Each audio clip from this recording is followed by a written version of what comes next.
Greetings, teacher. The typical dish that I present to you is shrimp ceviche. The first step I take in is peeling the shrimp. Then I pat the good with a little salt, oil, flavor, and water.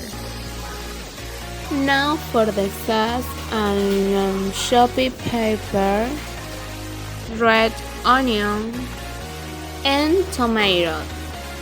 Squeeze the lemon and a pinch of salt. We add chopped herb and we stir. When the champagne cork look cool, we peel two greens.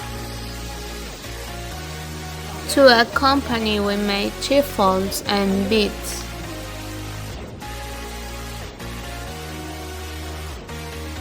Finally, we add the sauce, the shrimp, and tablespoon of potato sauce. Bon appétit!